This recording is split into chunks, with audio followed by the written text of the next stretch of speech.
moved James' guitar just so I didn't bash it, and then bash it twice in the process. Classic. So, welcome.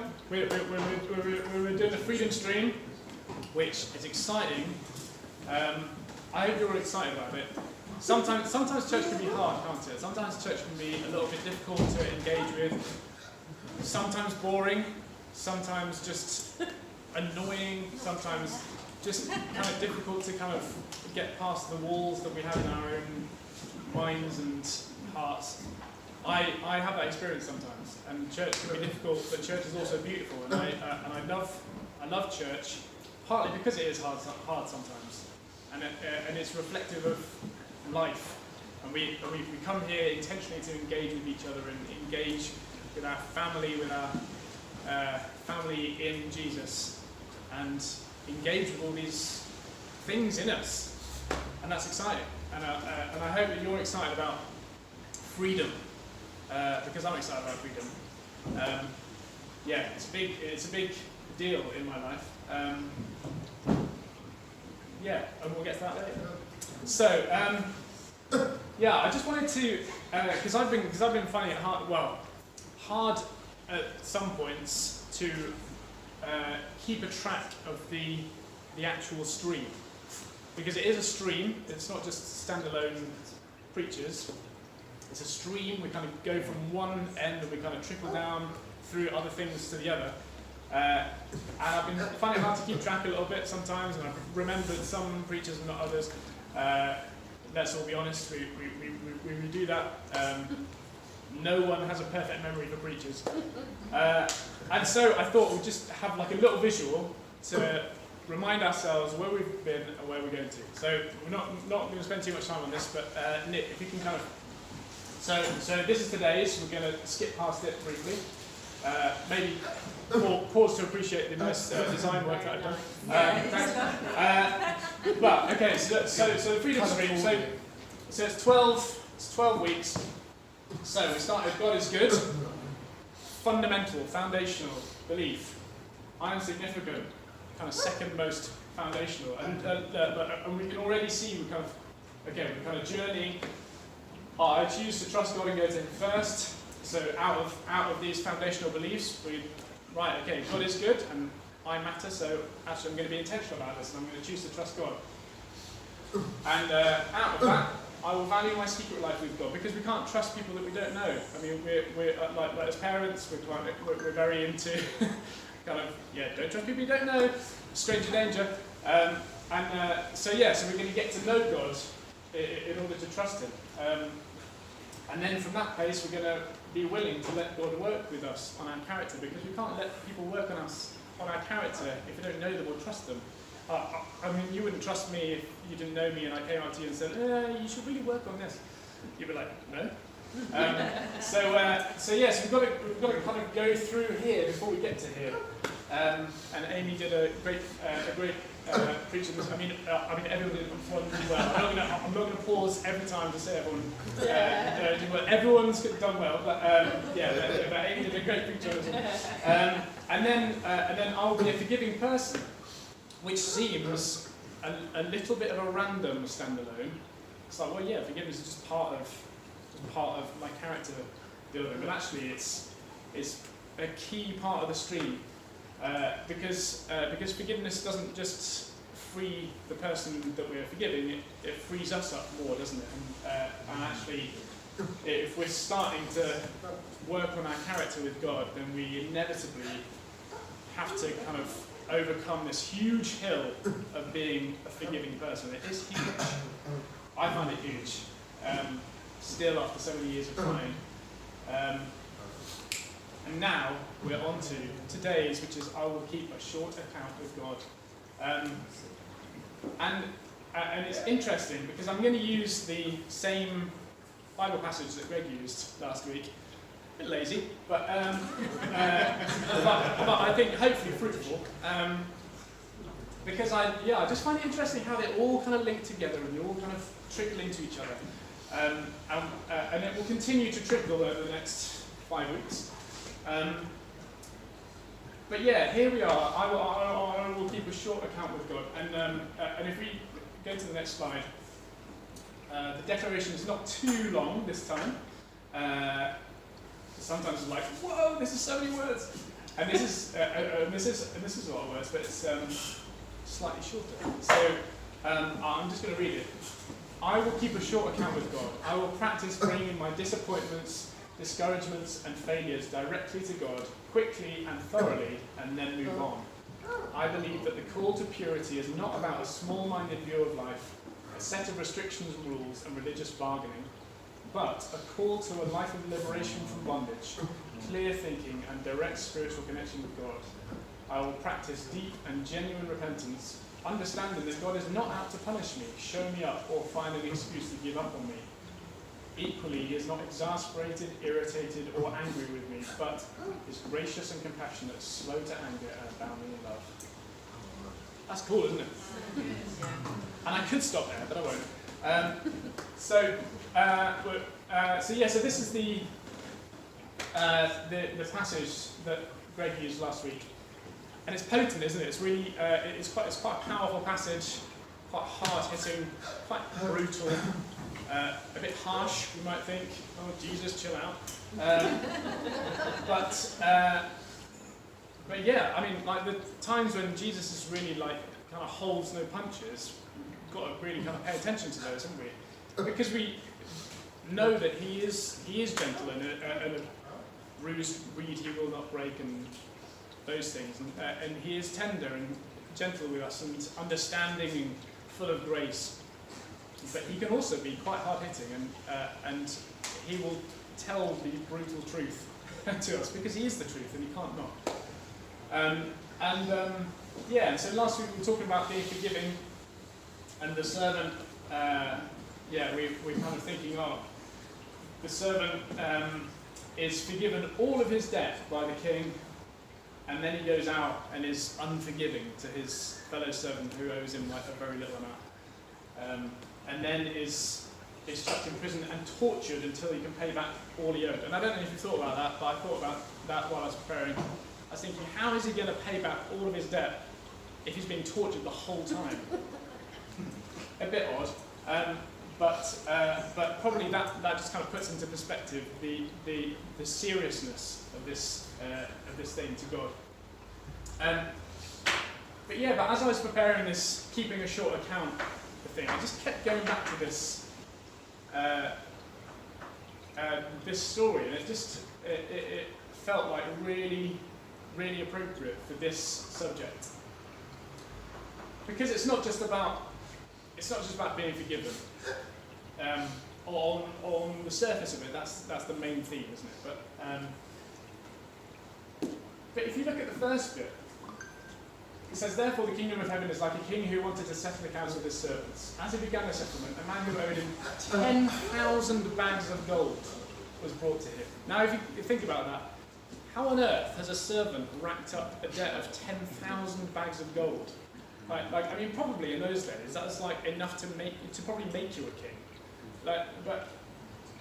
This guy has got this debt, which for the purposes of the parable, parables are obviously stories that are kind of loaded with meaning, and for the purposes of this, that is just an unpayable back debt, isn't it? You kind of look at that and you think, that is just ridiculous.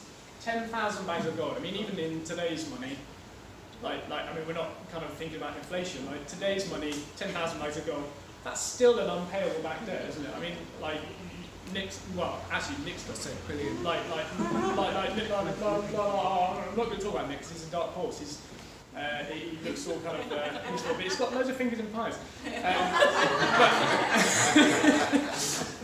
I'm not saying that you're pleasing.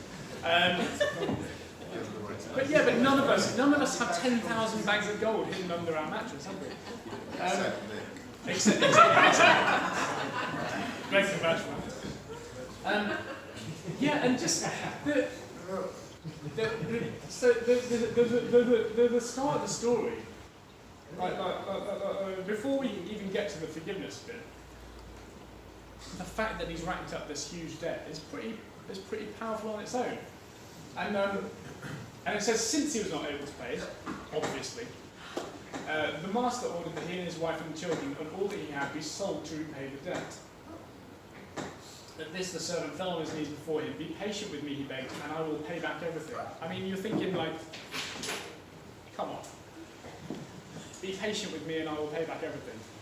Probably by the time you've got to 10,000 bags of gold debt, like, well, that's not a reasonable thing to say, is it? It's like when the king knows it, the king's like, you don't need patience. you need something more drastic. And so it says the servant's master took pity on him, cancelled the debt and let him go. And that in itself is huge. I mean, that's kind of the point of the story. God forgives us all of our debt. And so, yeah, so kind of thinking about this,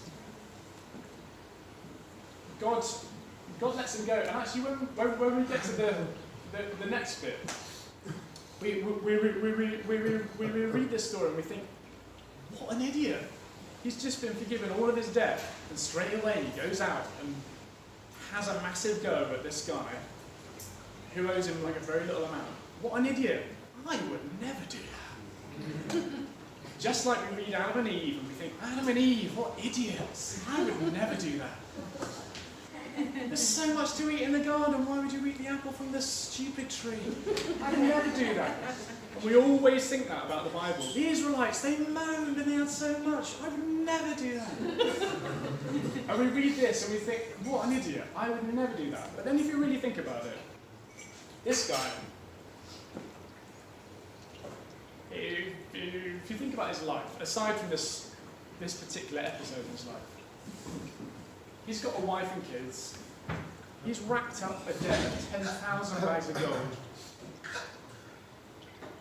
He must be just bearing this crushing weight of just a feeling of failure in his life. A feeling of just like, I am rubbish. And he's desperately trying to claw back some sense of, I've got to be able to do something about this. And that feeling is familiar. That feeling is familiar to me. I'm sure it's familiar to a lot, if not all of you. That feeling of like, come on. I've got to be able to do something about this in my own strength. And really, at some point, we've probably all said, in some way or other, be patient with me and I'll pay it back. Knowing that it's ridiculous. Knowing that really, what we need isn't patience. It's a full cancellation of our debt because there's no way we can pay it back. Well, Josh. Thanks, John. And yeah, and so this guy, he's like, come on, be patient with me. I'll pay it back, honest. He's trying to regain a sense of dignity, a sense of personal dignity, a sense of, I can do it. Just let me do it. Come on. And the king cancels the whole thing and lets him go. And just kind of think about what this guy must be thinking and feeling as he's going out of the presence of the king. He's like, I have no debt. But there's nothing that I did about it. In fact, the thing that I said I was going to do, the king wouldn't let me do. And that feeling is incredibly exposing, isn't it? And vulnerable. And you kind of think, like it must have made him feel really kind of like exposed. All of his intentions and his feelings. I mean, I'm talking from personal experience here. I'm talking as if I am that guy, which in a lot of ways I am. It's incredibly vulnerable, that feeling of, I've just been let off. And there's nothing that I did. In fact, I was an idiot. And so of course it wasn't going to work. But I've just been let off, and it's a weird feeling, and this guy must have felt really weird. And I think this bit is just an attempt to claw back a bit of control. It's a bit of an attempt to kind of feel in control of your life, kind of feel like, oh, I've got this. And maybe he thought, oh, I'm going to take this bit of money back to the king and say, see, I can pay it back. Just give me a bit of time, I can do it. Because even when we're let off, we kind of want to contribute, don't we? And especially in our culture, when we go around someone's house and we say, what can I bring? And they say, oh, nothing, just bring yourselves. We kind of like, oh, I probably should buy a bottle of wine still. We really want to do something. We want to show that we can contribute. And this guy, he's really trying to still do life in his own strength. But the whole point of the story is the master is like, that is completely wrong and completely missing the point. It is all about grace. And just looking at the next slide, I just wanted to put it in bold. This is the feeling that I experience so often in my life. It may not be pretty, but at least it's mine. And you kind of think, like, my issues, I kind of don't really want to share them with anyone, because then I've got to like let them work with me on it. I've got to kind of be a bit vulnerable with them. I've got to kind of like listen to what they've got to say about it. And at least if I don't tell anyone about it, I know it's ugly, but at least I have got it. I've got it under control. I can kind of deal with it on my own terms. I've got this. And we're saying, just be patient with me, I can pay it back. But the revelation of this, so just reminding ourselves of the title of today, I will keep a short account with God, is we don't want this massive debt. We don't want, really when we think about it, we don't want this massive debt of 10,000 loads of gold. We want to be able to go back into the presence of the king and say, look, I've got a bag of gold debt. I'm sorry, I've just realised I probably can't pay it back. Can we talk about how I can maybe do something different to repay it? That's so much a nicer situation, isn't it? And really, we want that. We want a short account with God. But it's hard. It's hard to do. And so often we think like this. We feel like this. But there's a song by Callie Heiligenthal. That is not how you pronounce her name, but it's how you spell it, so at least it's halfway. And I was listening to it this morning, and just that, I was kind of thinking about this and thinking, oh, actually, yeah, this lyric that she's got is so amazing, and it's on the next slide. Control is not peace. And it's simple, but so powerful, isn't it? Control is not peace. And so often we try and keep control in an effort to try and keep peace. And it's so the wrong thing to do.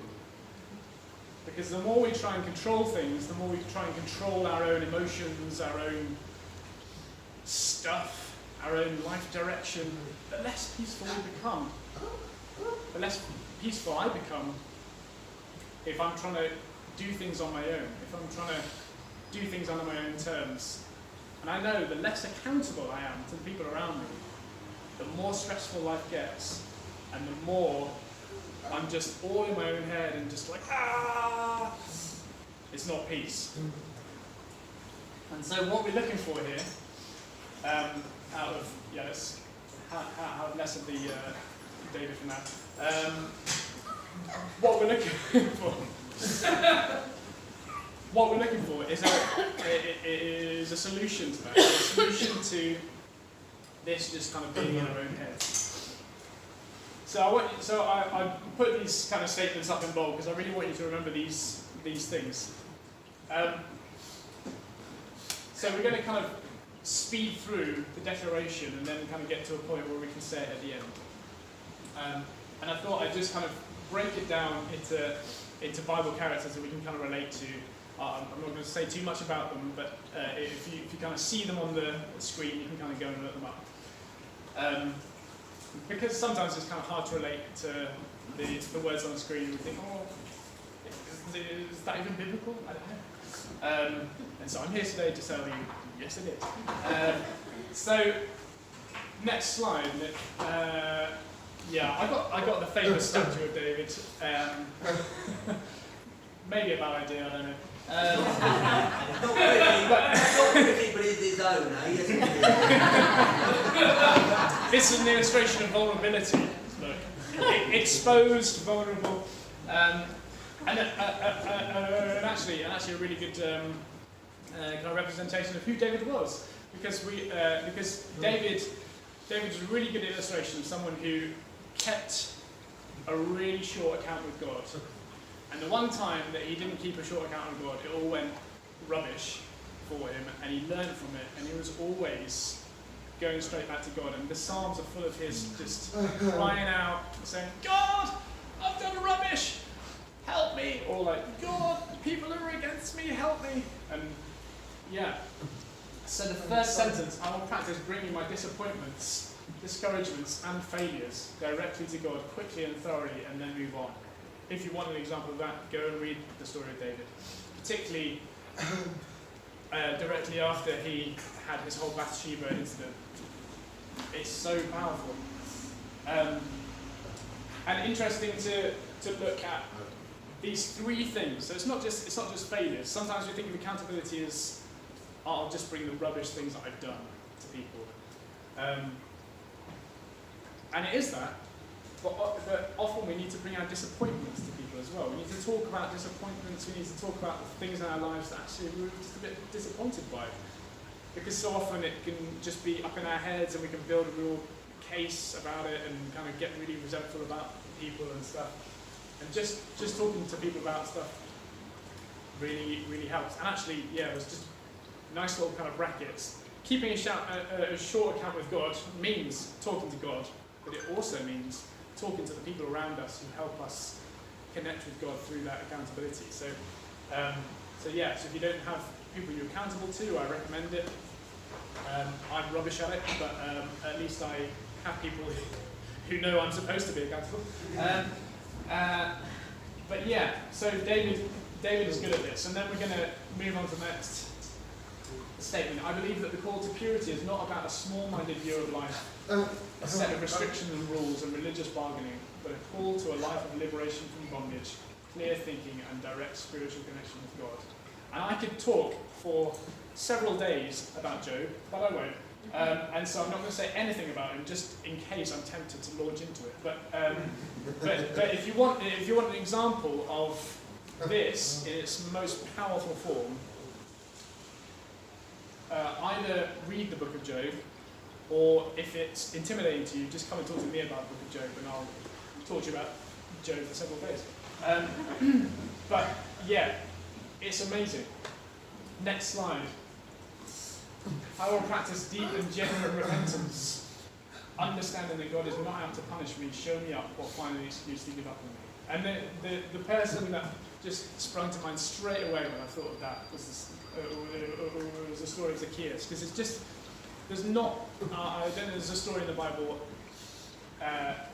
like it, but just joyful,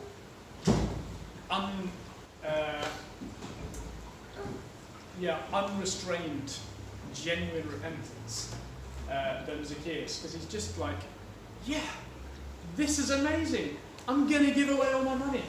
And for a lot of us, it won't include giving away money, but for Zacchaeus, that was very much his thing. And so read the story of Zacchaeus. Next one. The last statement. Equally, he's not exasperated, irritated, or angry with me, but is gracious and compassionate, slow to anger and abounding in love. And this is kind of cheating a little bit, because the story of Mary isn't talked about too much in the Bible, but this character is the lady who plays Mary in The Chosen, which is amazing. And in The Chosen, it's kind of embellished a little bit, but I mean it's still very biblical.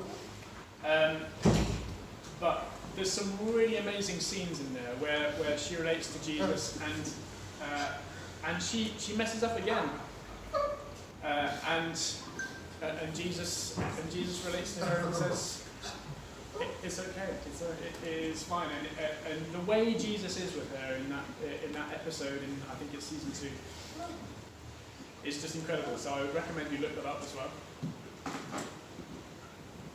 So we know that this is all biblical for those of you who struggle to say things unless they're in the Bible. But also we're really going in on control is not peace. We don't want to keep control of our stuff. We don't want to try and beg for patience. We don't want to try and do things ourselves. We really want to in this stream. We want to get free. We want to be free people. And the more we try and control things, the more we try and do things in our own strength, the less we are free. And so. So I think we'll just kind of go into the declaration and say it with each other. But we're going to do communion in a bit, and it's really or maybe we're not. No, okay, we're not going to do communion today. But to reference the communion, we're like I said in a bit. By in a bit, I mean next week. With reference to communion, it says in the Bible that if you're going to take communion, before you take it, make sure you're right before God. And so many of these things in the Bible, they kind of feel like, it feels a bit like unnecessary or a bit harsh.